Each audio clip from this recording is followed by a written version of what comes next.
arms outstretched and hands upheld in prayer. O back which so oft has felt the lash and rod. O soul which cries aloud for the living God. O life struggling to free itself from the clod. Know this, there is no power from without. Yourself must answer every fear and meet all doubt. With some divine indwelling power, which you yourself upon yourself shall shower, and giving take and taking give, unto that life which you yourself shall live. Part 1. The Evolution of Man's Thought. Instinctive Man. If we traced man's history back into the dim past, we should come to a place where he did not consciously know himself.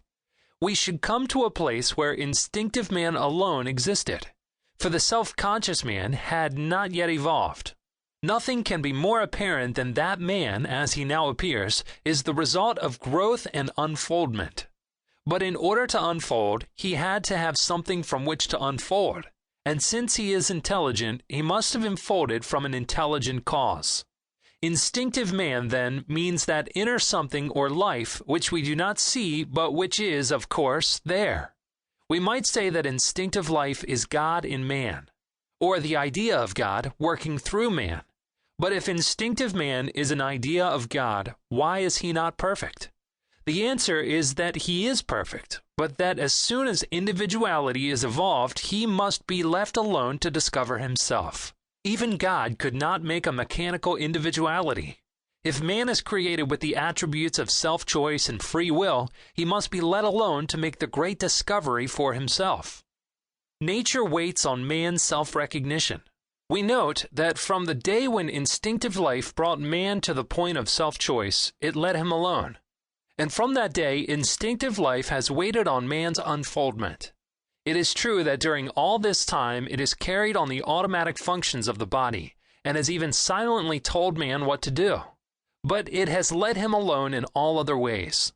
It may and must hold man as a perfect being, but it also must let him discover this fact for himself. During all of this time, however, instinctive life, or God, must be silently waiting for the great discovery to be made, and must always be ready to respond to man's advancement. We note this to be true along the line of man's progress.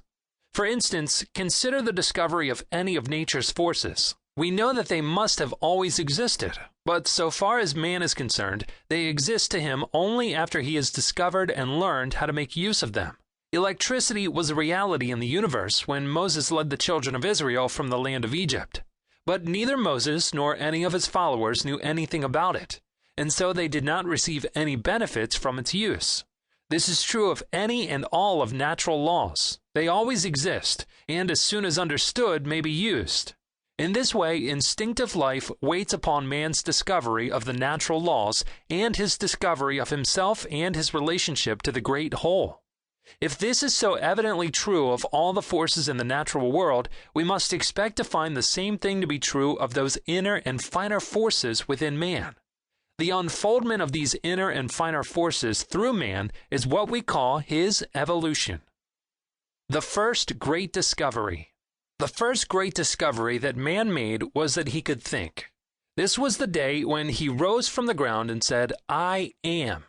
This marked the first great day of personal attainment, and from that day man became an individual and had to make all further progress himself. Any compulsory evolution stopped when man became an individual, and from that day he had to work in conscious union with nature and her forces. But he did not have to work alone, for instinctive life has always been with him and will never depart from him.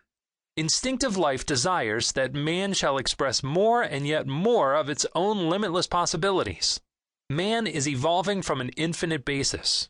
Behind him is the great unknown, but not the great unknowable. For the unknown becomes known through man, and whatever more instinctive life is to do for him must be done through him. Nature must work through man in order to work for him. This is true all along the line of life and endeavor. The first great discovery of man was that he could think, plan, and execute. As the result of this discovery, he has built up a great civilization and all that goes with it. He has harnessed electricity to his inventions, tied steam, and compelled it to do his bidding. He has laid